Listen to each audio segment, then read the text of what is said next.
أعوذ بالله السميع العليم من الشيطان الرجيم. بسم الله الرحمن الرحيم.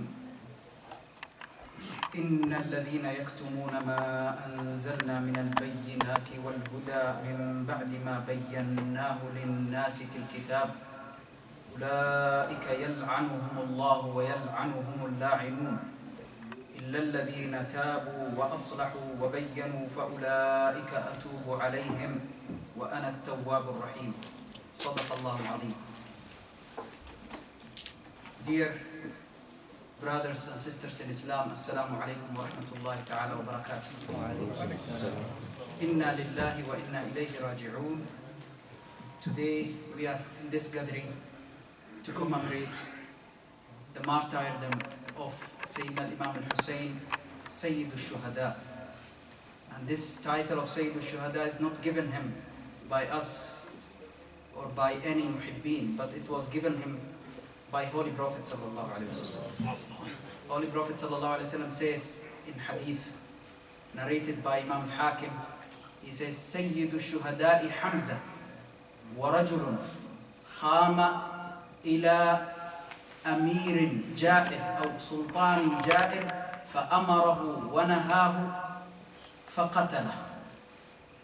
He says عليه الصلاة والسلام, Sayyid al-Shuhada is Hamza, number one, and a man who will be standing for a sultan, a leader, which his sifat, his description is جائر بعدالة, جائر لا عدالة, and injustice, cruel, and then he will command him to do the right and he will try to stop him from doing the bad, but he will kill him. So indirectly Holy Prophet sallallahu alaihi wasallam meant Sayyidina al-Imam al-Hussein radiyallahu ta'ala anhu. Of course, every Muslim who got an atom of Iman in his heart, definitely he will feel the pain. The pain made Holy Prophet ﷺ to cry. So basically tonight we are gathering here to remember and to commemorate and to remember the tears of Holy Prophet ﷺ, to remember the day Holy Prophet ﷺ's tears fell down. As Sayyidi Sheikh Shahid Babar earlier explained, Sayyida Salama radiyallahu ta'ala anha, this waqi'ah happened twice in the life of Holy Prophet sallallahu alaihi wasallam and later in the day of Ashura, the 10th of Muharram, when Sayyidina Imam al-Hussein was killed. One day Sayyidina Rasulullah sallallahu alaihi wasallam says to Salama, "Oh Salama, don't let anyone come to my room." He had a special meeting with a special angel who came for the first time to visit Holy Prophet sallallahu alaihi wasallam. And he says, don't let anyone come in. But Sayyidina Imam al-Hussein, with his jurat, with his braveness, he goes. And Sayyida Salama couldn't hold him. And she went after him to bring him back. And Rasulullah sallallahu alaihi wasallam says, just leave him. And he comes and he rides his Prophet sallallahu alaihi wasallam, his granddad's back and neck, and holds him and kisses him, and Holy Prophet ﷺ holds him and kisses him. And that angel looks at him and says, Ya Rasulullah, do you love him? He says, yes, I love him. He says, Ama inna ummataka sataqtulu, but your ummah will be killing him one day. And Rasulullah ﷺ comes out when his tears were falling down. So that's a sunnah of Holy Prophet ﷺ to cry like this day. So we are remembering the tears of Holy Prophet ﷺ. This is an anniversary of the day Holy Prophet ﷺ cried for. Inna lillahi wa inna ilayhi raji'un. We are believers and we know that among the pillars of Iman, there is a pillar called Al-Iman bil-Qadari khayrihi wa sharrihi. Annahu min Allah ta'ala.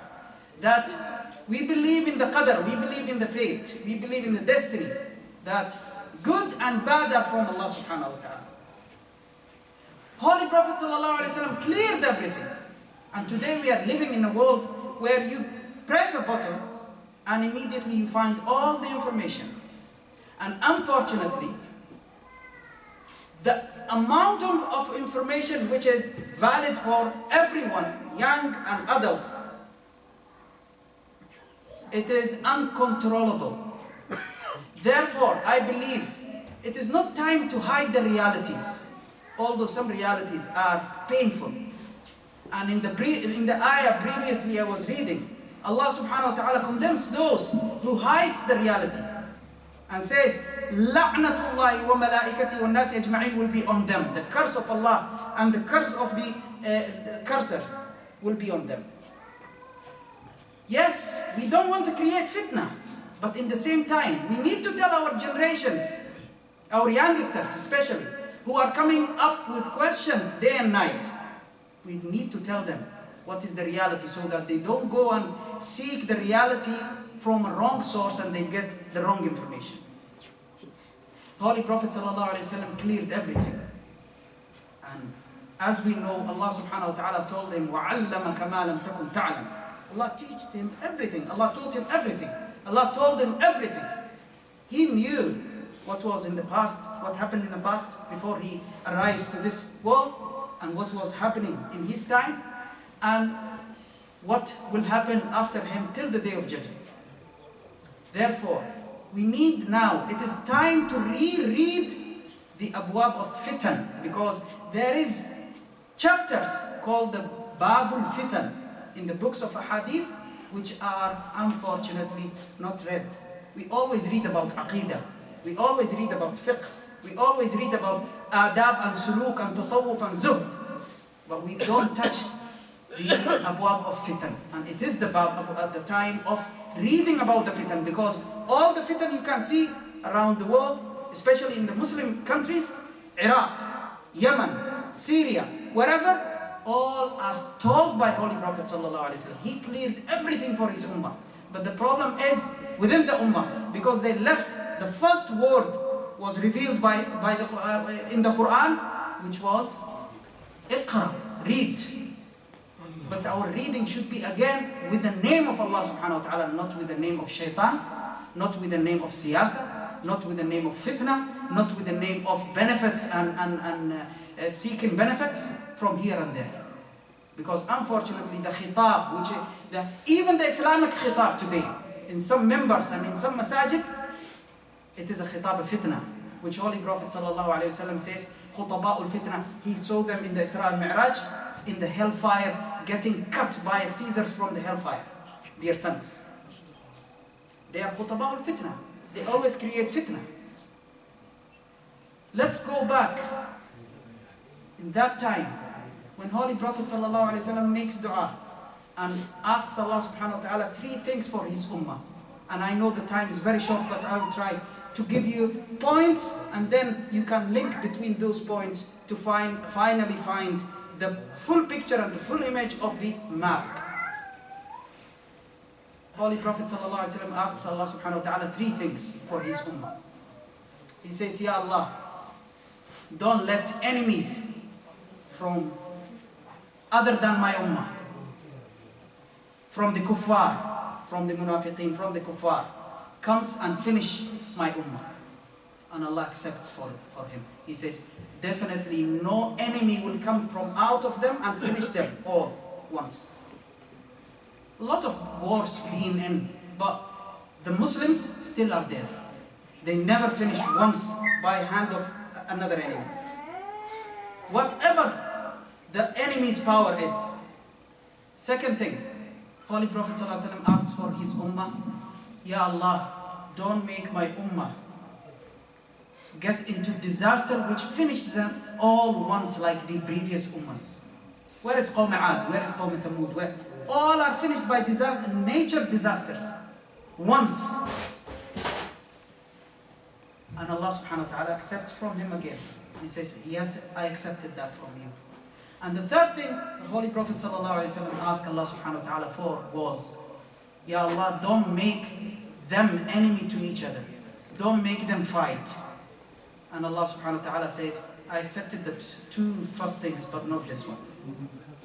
And unfortunately, and Imam al-Hussein, who we are commemorating his martyrdom, him and 72 people, 72 other people from Ahl al-Bayt and from his companions were killed by so-called Muslims who are still exploding here and there and killing innocent people. Unfortunately, this dua was not accepted. And all the fitan happened later on. They come under this, which are Muslims fighting each other by the name of Islam. Later on, Holy Prophet ﷺ explains and gives us the map. And he says, alayhi salatu wasalam, تَكُونُ فِيكُمُ النُّبُوَّةُ مَا شَاءَ اللَّهُ أَن تَكُونُ. Nubuwwat, the prophecy will be among you how long Allah subhanahu wa ta'ala wants it to be. ثُمَّ تَكُونُ خِلَافَةٌ رَاشِدَةٌ. Then after that there will be a time, an era for the Khilafat al-Rashida. And in one narration, Holy Prophet ﷺ gives us the exact time for the Khilafat al-Rashida, and he says, it will be 30 years after me. And what happens after 30 years? 30 years? Holy Prophet ﷺ says, ثُمَّ تَكُونُ مُلْكًا عَضُوضًا. And then it will be changed, and it will be mulk adud. It will be a kingdom, biting kingdom. The Khilafah al-Rashida, if you look after Holy Prophet sallallahu alaihi wasallam, Sayyidina Abu Bakr as-Siddiq radiyallahu anhu, Sayyidina Umar ibn al-Khattab radiyallahu anhu, Sayyidina Uthman bin Affan radiyallahu anhu, and then Sayyidina Ali bin Abi Talib radiyallahu anhu, and then Sayyidina al-Hasan bin Ali radiyallahu anhu. These are the 5 Khulafa al-Rashidin together. At the end of the period of Sayyidina Imam al-Hasan radiyallahu anhu, it was finished the 30 years Holy Prophet sallallahu alaihi wasallam appointed. And before the next era, before we go to the next era, Holy Prophet ﷺ told us something else. He says, أَوَّلُ الْفِتَنِ قَتْلُ عُثْمَانِ. The first fitna will be killing of Uthman. And before Sayyidina Uthman as well, one day Sayyidina Umar ibn Khattab is sitting with Sayyidina الذي كان يعرف أسماء المنافقين. لا الذي كان يعرف اسماء المنافقين. سيدنا حذيفة بن اليمان رضي الله عنه. جزاكم الله خير. سيدنا حذيفة بن اليمان. And he asks him. And Sayyidina Hudayfa was a special Sahabi because Holy Prophet ﷺ used to tell him a lot of secrets. And among those secrets were the names of the munafiqeen. And Sayyidina Umar was always watching him. And if Sayyidina Hudayfa prays on someone, the Salatul Janazah, Sayyidina Umar would go and pray. But if Sayyidina Hudayfa stays back and never pray on someone, he would consider him as a munafiq and never pray on him. Sayyidina Hudayfa was the box of secrets of Holy Prophet ﷺ. So one day he's sitting with Sayyidina Umar, and in the era of Sayyidina Umar, in the time of Sayyidina Umar's Khilafah, and he asks him, radiyallahu ta'ala, he says, "Oh Hudayfa, tell us something you know about the fitna." And he says, the fitna of the mal and awlad, Allah will forgive that. He says, no, I'm not asking about this. I'm asking the fitna will be later on. He says, don't worry, Ya Amir al-Mu'mineen. There is a door between you and that fitna. And he says, Sayyidina Umar asks, and he's very smart, and they are speaking in Ishara language, not a clear language. And he says, there is a door between you and that fitna, Ya Amir al-Mu'mineen. And Sayyidina Umar asks, is that door going to be open or going to be broke? Going to be break. And he says, no, it is going to be break. And Sayyidina Umar says, Inna lillahi wa inna ilayhi raji'un. Because indirectly, he's telling him you will be killed. Soon you will be killed. And Sayyidina Uthman will be killed. And already Rasulullah ﷺ told them, remember that hadith when Rasulullah ﷺ was riding the Jabal Uhud, and he says, أثبت أحد فما عليك إلا نبي أو صديق أو شهيدان. 2 shaheeds are on you. So the map is there, you just need to make the lines between the points and you will find the full image. So after Holy Prophet ﷺ, Khulafa al-Rashidin, Sayyidina Abu Bakr as-Siddiq, who never stayed there for long, 2.5 years, who died out of the love of Holy Prophet ﷺ. his Jism Mubarak was getting reduced since Holy Prophet ﷺ left the dunya out of love to Holy Prophet ﷺ. And then Sayyidina Umar bin Khattab radiallahu anhu, and then Sayyidina Uthman, Sayyidina Umar who was killed by Abu Lu'lu al-Majusi, then Sayyidina Uthman bin Affan who was killed by the fitna in his time. People came from Egypt, people came from Iraq, people came from different parts of the Islamic world, and they made revolution. If you remember 2011, the revolutions in Arab Spring, so-called revolutions, which all the Arab countries today are suffering from up till today. And unfortunately, a lot of bloodshed were happened because of that. So Sayyidina Rasulullah ﷺ is telling us clearly, أول الفتن قتل عثمان. The first fitan, the beginning of the fitan will be the killing of Sayyidina Uthman. After that, Sayyidina Ali bin Abi Talib was elected from Ahl Shura, from Ahl al-Hall wal-Aqd in Medina Munawwara, because the Khilafah was in Medina Munawwara. But one person among the Sahaba who came later to the Islam, who never had the chance to spend with Holy Prophet ﷺ so long and take from his adab and from the ilm and the adab and everything, he becomes against Sayyidina Ali bin Abi Talib. And the hujjah, or the excuse he's making, is Uthman was my cousin and Uthman is killed. I need you, Ali, before I give you my bay'ah, I need you to get those people and arrest them. And Sayyidina Ali says, it is a time of fitna, things are not settled, it is not this time for arresting people. You give the bay'ah first, and after that we will discuss it. And he says, no, I'm not giving you the bay'ah. And later on, he says, I will be the Khalifa. If you can't arrest them, then I will be the Khalifa and I will arrest them. And Sayyidina Ali finds himself forced to fight against Muawiyah and whoever is with him from Ahl Sham. Inna lillahi wa inna ilayhi raji'un. Fitna happened. More than 70,000 people were killed in Siffin. In Jamal, no less than 15,000 were killed. And later on, Sayyidina Ali bin Abi Talib himself were martyred. And Rasulullah ﷺ told him as well. And he says, Ya Ali, atadri man ashqa al-awwaleen wa man ashqa al-akhirin. I'm just trying to tell you the full image, how the martyrdom of Imam al-Hussein happened. It never came that day, the 10th of Muharram. There was a long history before that to reach to that point, which caused the martyrdom of Sayyidina Imam al-Hussein. Sayyidina Rasulullah ﷺ is sitting with Sayyidina Ali and he says to him, Ya Ali, atadri man ashqa al-awwaleen wa man ashqa al-akhirin. Do you know who is the worst person in the earlier generations and who is the worst person among this ummah? And he says, Allahu wa Rasuluhu a'lam. And he says, ashqa al-awwaleen, he is aqilu naqati Salih, the one who slaughtered the camel of the she camel of Sayyidina Salih alayhi salam. And the ashqa al-akhirin, but the worst person in this ummah is the one who is going to kill you, the one who will hit you here till all this will be full of your blood, because Sayyidina Ali's hair or beard was white, and he said it will be colored by your blood. So at the end of the time of Sayyidina Ali was asking, where is that ashqa? Let him just come out and finish me.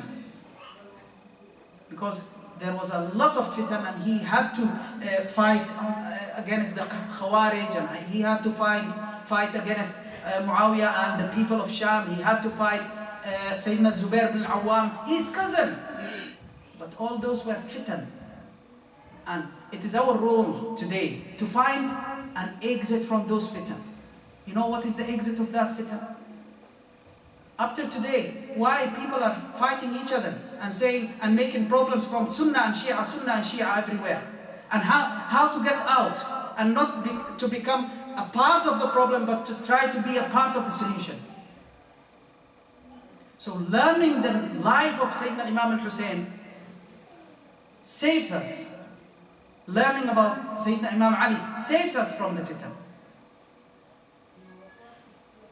Then Sayyidina Imam Ali radiallahu ta'ala anhu was martyred. Then the people elected again Sayyidina Imam al-Hasan radiallahu anhu, the eldest son of Sayyidina Imam Ali and the eldest brother of Sayyidina Imam al-Hussein. And Sayyidina Imam al-Hasan looked at the Ummah. For 6 months he ruled. And he had a strong army, but yet he have chosen the peace. And Holy Prophet ﷺ told us before that. He says one day when he was in the minbar and giving khutbah alayhi salatu wasalam, and he sees Sayyidina al-Hasan coming and falling and standing again, and he comes down, gets under the minbar alayhi salatu wasalam, and he gets Sayyidina Imam al-Hasan, he raises him. And he says, Inna ibni hada sayyid. This son, he's a sayyid. He's a master, he's a leader, he's a true leader. The true leader is the one who gives up for the benefit of his nation. And yes, later on Sayyidina Imam al-Hasan, he left the hukum. Although the people were supporting him, and although he was on the right side, on the haqq, but yet he said, no, I will give up. I will give the khilafah. Because no khilafah anymore. He knows, he's just said already, alayhi salatu wasalam, there is no khilafah after the 30 years after me. It will be mulk adud, and he knows. Next morning, after he gave up, and he done sulh with Muawiyah, some of his supporters and some of his father's supporters, they say, Assalamu alayka ya mudhill al-mu'mineen. Astaghfirullah al-azim. He says, oh, who made the mu'mineen zaleel. Assalamu alaykum. Why you gave up? You were on the right path. You are the son of Sayyidina Ali. You are the son of Sayyidah Fatima. Why you gave up? We were supporting you. We were ready to die for you. And he says, Lastu bi mudhill al-mu'mineen. I'm not mudhill al-mu'mineen. But I left it for the sake of Allah and not to bloodshed you. To save your blood. And the day he was given up, in his khutbah he stood up and he said, Ayyuhan nas, inna Allah hadakum bi awwalina wa haqana dima'akum bi akhirina. Allah subhanahu wa ta'ala has guided you with our first. He means Holy Prophet sallallahu alaihi wasallam. And he saved your blood with the last one of us. He means himself, radiyallahu ta'ala. And even Sayyidina Hussein was not ready to give the bay'ah, and he was disagree with his brother, but yet he respected his brother's decision because he was his eldest brother and he was his imam. And he respected that decision, and he went back to Medina Munawwara with his brother, and they both sat in Haram Sharif and started giving ilm, teaching ilm to the people till the rest of their life. Sayyidina Imam al-Hasan was living after that 10 years, and yet Bani Umayyah killed him. Bani Umayyah, those family who Allah subhanahu wa ta'ala called them in the Holy Quran, Shajarat al-Mal'una, the cursed tree. Read the history, read the books of hadith. So they killed Sayyidina Imam al-Hasan with a sum, with poisoning. They poisoned him till he vomited, or till he spit out his liver, pieces of his liver. And Sayyidina Imam al-Hussein was asking him, tell me, who did this to you? And he says, why are you asking me? If I live, I know what to do with it. And if I die, then Allah subhanahu wa ta'ala will be, taking my rights from him in the day of judgment. That's it. Why? He's peaceful. He doesn't want a drop of blood shades because of him. And this is the mawqif of all the salihin. Since Sayyidina Uthman bin Affan radiallahu anhu, who refused anyone to support him against the rebels. Sayyidina Imam al-Hasan passed away. He martyred in that way. Sayyidina Imam al-Hussein became the leader of Ahl al-Bayt. And here, Bani Umayyah started putting pressure on him. He's in Medina Munawwar. He's not talking to anyone. He's not interfering in the siyasa. He's not asking people to support him or to give him bay'ah or whatever. He's teaching in his Holy Prophet ﷺ, his granddad's masjid, teaching the ilm. But yet, they cut his wages. They started pressurizing him. They started forcing him to give bay'ah to Yazid. He left Medina for that.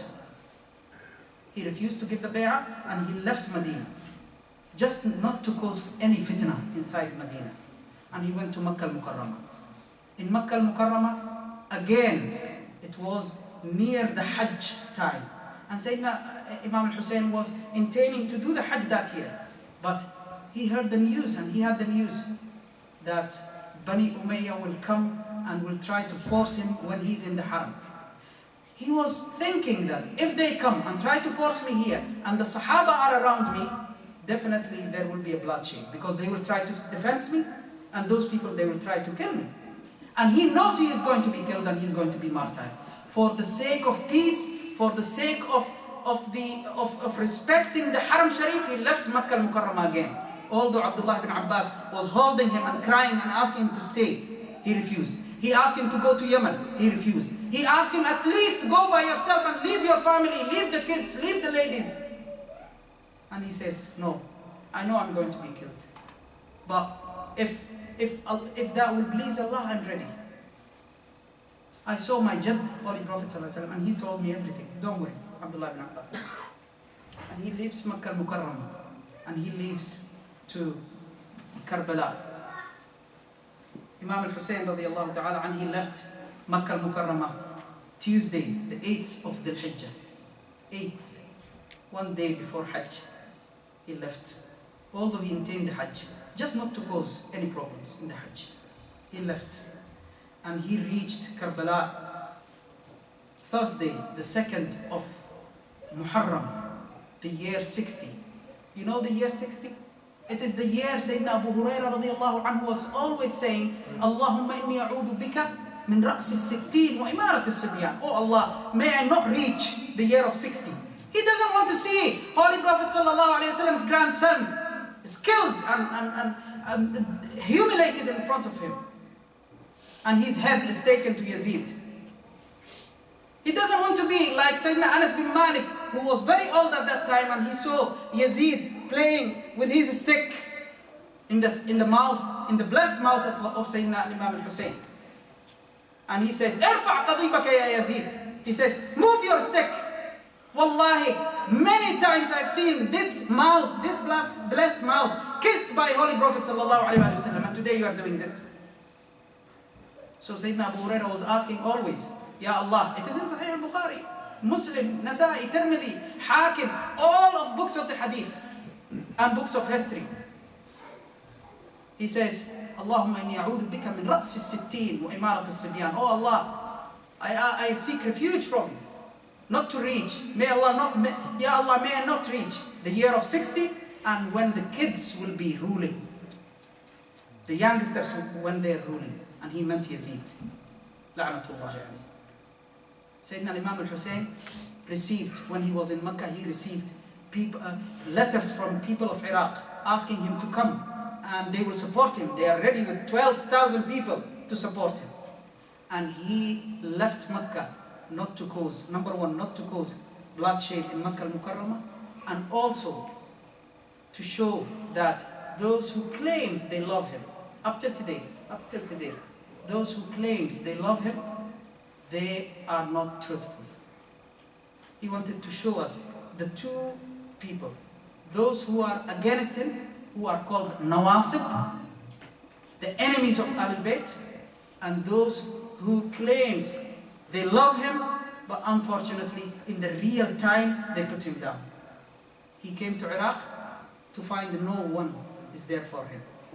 And he knew they will do that. He had all the map from his granddad, alayhi salatu wasalam, and from his dad, Babu Madinat al-Ilm. Do you think he is a son of Babu Madinat al-Ilm and he doesn't know what is going on? Definitely he knows. And he comes there. And the whole night he spent in the sajda. Let me share with you this beautiful story narrated from one of his friends. He says, that night when Sayyidina Imam al-Hussein came, he spent the whole night doing sajda, in a position of sajda. And he says, وَبَرَزَ يَوْمًا إِلَى الصَّحْرَاءِ, where the desert is in Karbala. فَتَبِعَهُ مَوْلًا لَهُ, one of his servants followed him. فَوَجَدَهُ قَدْ سَجَدَ, he found him in a position of sujood. عَلَى حِجَارَةٍ خَشِنَةٍ, on a rough rocks. قَالَ مَوْلَاهُ فَوْقَفْتُ حَيْثُ أَسْمَعُ شَهِيقَهُ وَبُكَاءَهُ. Then I came closer to him in a position where I started hearing his crying and his shahiq. And he said, by Allah, أحصيت عليه ألف مرة وهو يقول لا إله. He said, I heard him more than 1,000 times in that sajda saying, لا إله إلا الله حقا حقا, لا إله إلا الله تعبدا ورقا, لا إله إلا الله إيمانا وصدقا. He kept saying that. He says, ثم رفع رأسه. Then he finished his sujood and he raised his head. وأن لحيته ووجهه قد غمرا بالماء. He says, and his Dari Sharif and his face was full of water out of his crying.